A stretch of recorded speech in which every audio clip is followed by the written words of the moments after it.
I felt my dad urging me to make a movie, not make a movie about him, but he hated me crying, and I was crying quite a bit the last 30 minutes, but just saying like, Dad, I love you. And he always used to say, stop crying, especially towards the end. I was his main caretaker. And so the last 2 years, he didn't leave the hospital. He had a massive brain clot stroke, brain stem clot. He had a blood clot in his brain stem stroke. They call it the king of strokes. He'd be like, stop, or he'd be FaceTiming me all the time. I flew there 38 times between May 2015 when the stroke hit and May 2017 when he went to heaven. Like working on books, but I haven't finished them. So he used to say, stop crying. And I'd say, I'm fucking trying. And it was like a funny thing. But I was, okay, I want to make this video. How mostly, okay, the first year I couldn't say my dad is dead without crying. I have healed so much. I've gotten so strong. I've also cultivated, him and I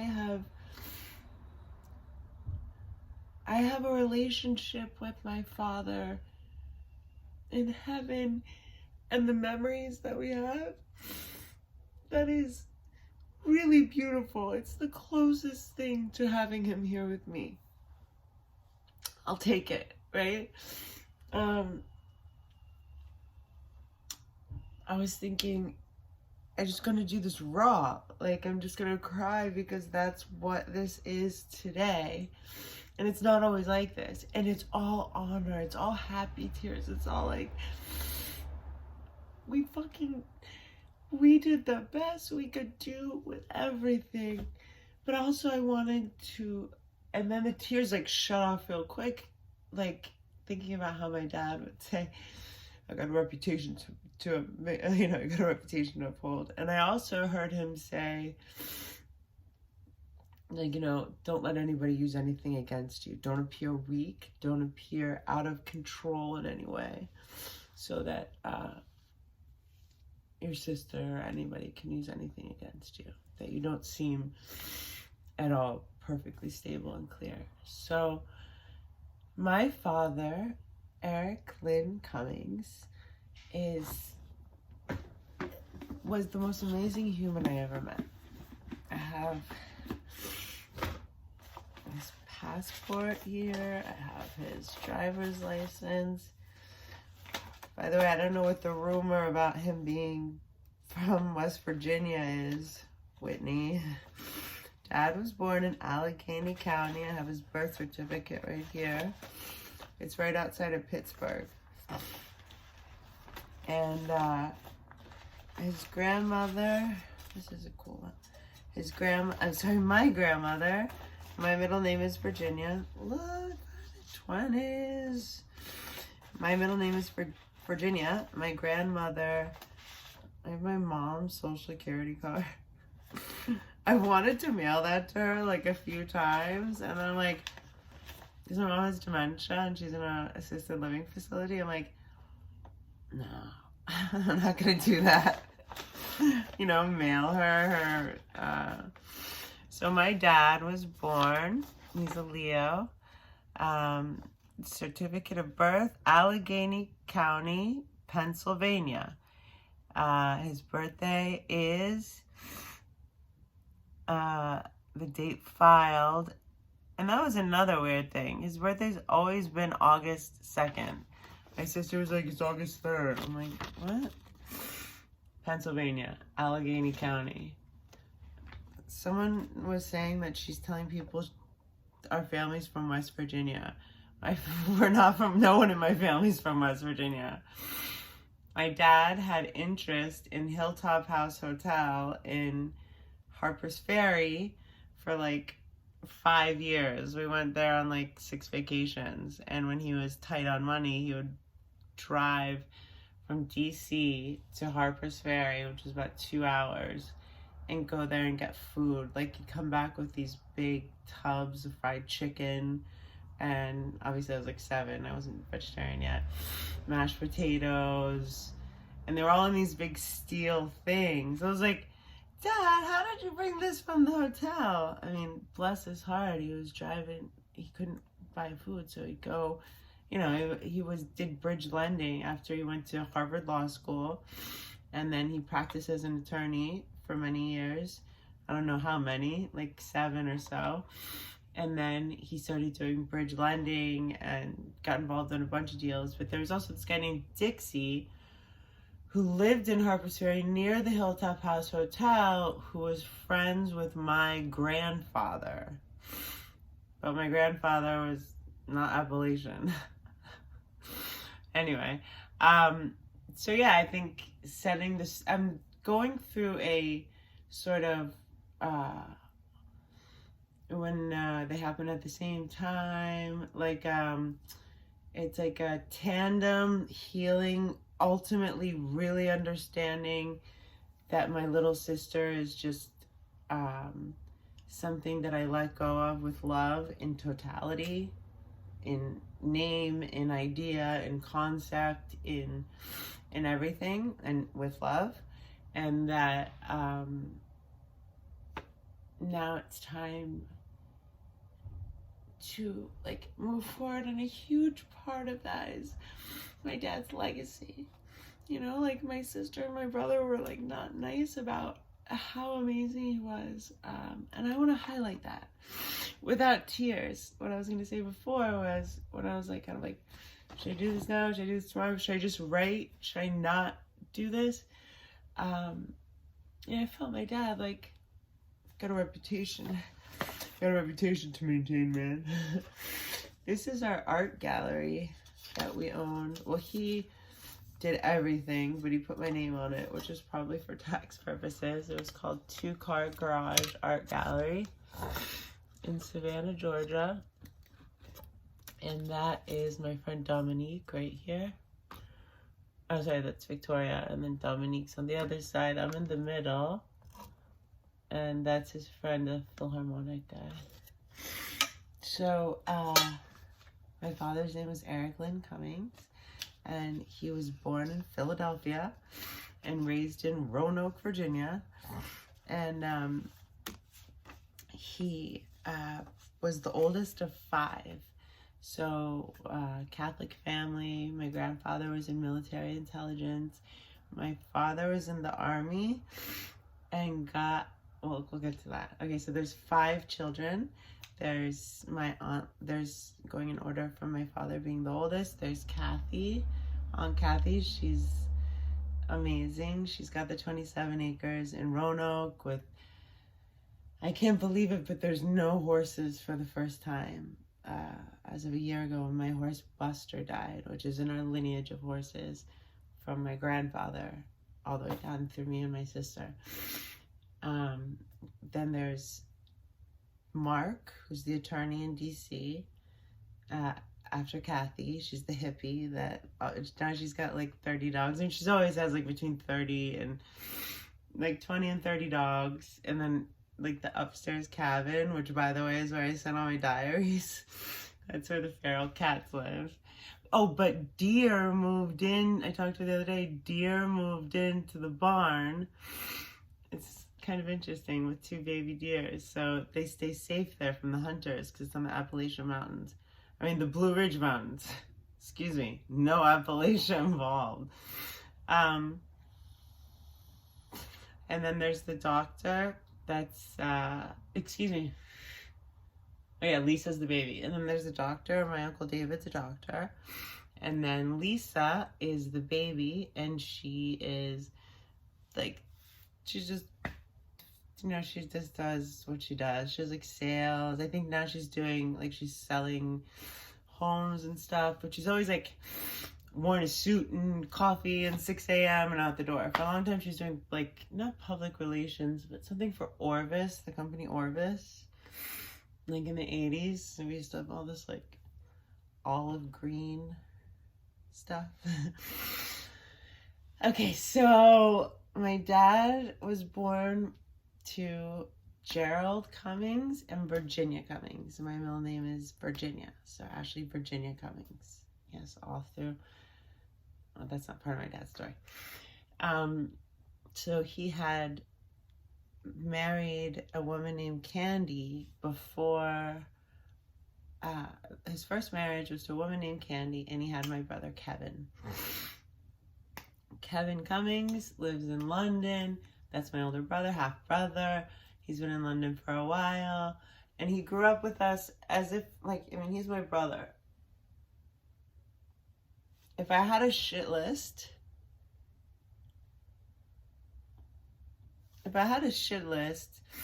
would be a list of people. I guess I do have a shit list, and it's a list of people that I hope they call me because I'd like to talk, or I've reached out to plenty of times. So I welcome, but I'm not harboring. I know who I am, and I know who people around me are. And when the shit hits the fan, the actions, especially over a sustained period of time in certain situations, there's no other way to understand the fiber of who you are. I hope that makes sense. And I'm not saying anyone's better than anyone else. Just sometimes it's not a positive or negative. There's not even an energy to it. It's just different. Okay, so my dad married Candy. He had Kevin. They also had Marilyn, who we found out about like when I was a senior in high school. This was a child that my dad and Candy put up for adoption before Kevin. So that was Kevin's full sister. But nobody knew about it. And then she found my dad. I did my first year at University at GW. It was my senior year at high school or so. And I remember like it became like a thing, and there was some sort of Kevin and Whitney was like 11th grade. Kevin was back, or he was leaving to go to Cambridge. He went to Cambridge, then London School of Economics. But he was like leaving after the summer. We were all home. I think I was going to Miami. I was starting university. Whatever the fuck year it was. Kevin was very distressed about it. I'm like, Kevin, are you gonna meet her? She's your full sister. She had, I guess, found my dad. My dad had entertained, like, gone to meet her and was... I remember when he took me to a storage unit. There was like all these pictures of this girl. I guess she was into horseback riding and competitively, so she had like trophies and stuff. My dad had all these like trophies of this girl, and turns out it's Marilyn's daughter, so it's my half sister. It's my niece. So I said, Kevin, are you gonna meet her? Do you want to meet her? He's like, no, you and Whitney are my sisters. That's it. He was very like, no. I was like, oh, that's interesting. Like, I don't know. So that's all I really know about that. I don't even know how much longer they kept in touch, or I've never ever communicated with her. Maybe I should reach out. I never thought about that. He affected so many people's lives, and it's like it needs to be known. Okay, so then he goes to Harvard Law School. He does his first year at like West Virginia or Virginia or something like that, and then of law school, and then finishes at Harvard. I also lacerated my left eye with my contact, so that's connected to your nose, so I'm like drilling out of my nose, but it's also making my eye probably look redder. So he goes on to be a lawyer. He's Mr. like, he's living in Georgetown, he's practicing. I know he only ever lost one case, and he always said it was preparedness. He said, Ashley, you don't know how many cases I should have lost, but only because the other attorney wasn't prepared for shit, and I at least had what I had prepared. They're shuffling through their papers. It's like, always be prepared. So he had my brother, and he divorced Candy, but always took care of her. His first wife, they got into he drove trucks at night while he was doing Harvard Law School, and they drove off the road, like a 18-wheeler truck, and he drove off the road and was in a coma for a month. His wife, Candy, never really returned the same, Kevin's mom. But he always looked after her. She lived in like Charlotte, North Carolina. We visited her a few times. I just remember it was like really smelly, and there were cats. I wanted to play with them, but you could feel something wasn't right. But she was very sweet, very kind. She was at my brother's wedding. So then he meets my mom. I've done a video on that. He basically sees my mom at the tombs in Georgetown. My mom's still drop dead gorgeous. She was on a date. He walked across the room and he said, "Do you want to leave with her? Do you want to leave with him? Or do you want to leave with me?" And she said, I'll leave with you. And so they were married for like 14 or 15 years, like a long time. Not great marriage. Maybe, I don't remember it ever being great. They divorced when we were about 6 or 7 years old. We lived in Georgetown in a townhouse, and my mom got an apartment 3 blocks away. So they were fighting over custody a lot, but we could walk back and forth. So then comes, this is about him.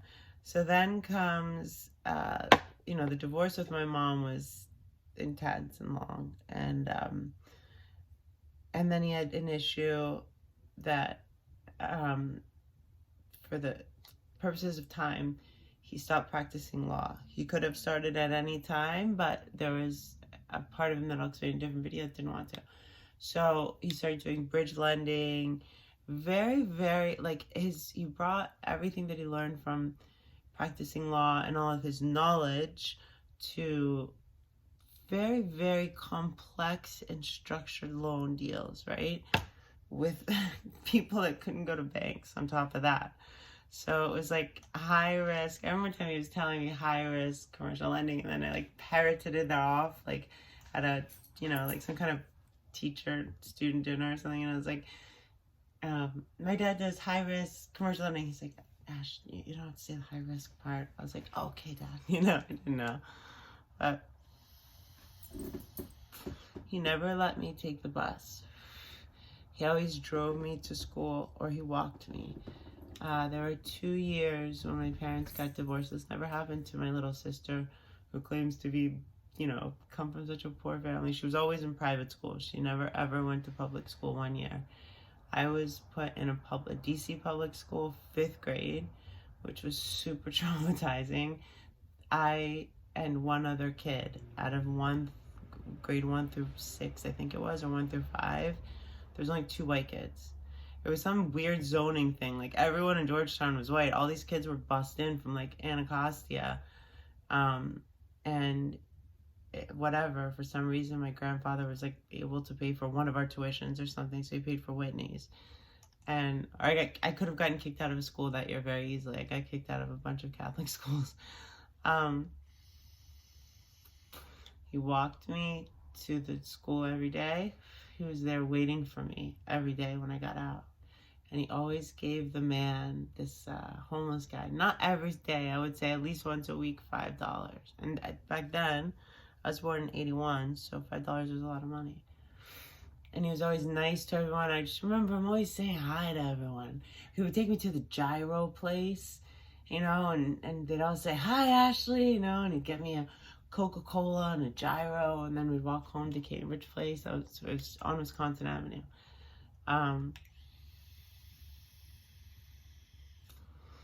My dad was always doing everything for his children and the people around him. my mom, he wasn't good with women. His two vices, he didn't drink, he didn't smoke. His two vices really were women and food.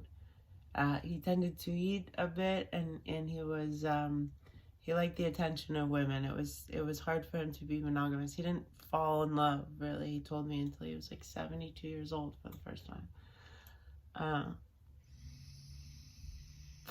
He also had a fucking picker, man. Like, he picked wacko ladies. So he divorces my mom, and then in comes Nancy, aka Niall. She changed her name to Niall. She was another 14-year thing. But she was genius, and they built a company together. They made money together. She was just batshit. I'll never forget going to Thanksgiving at a restaurant in DC called Houston's.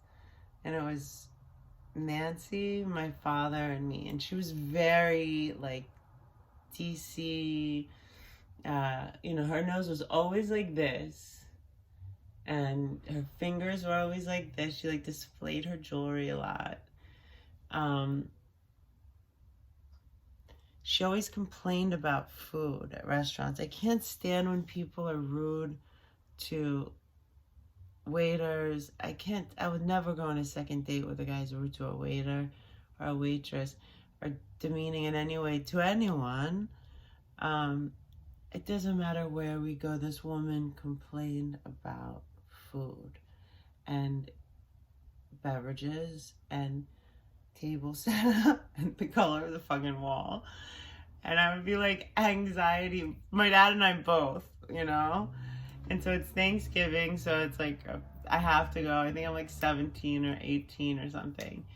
Whitney went to a private school in Roanoke for 4 years.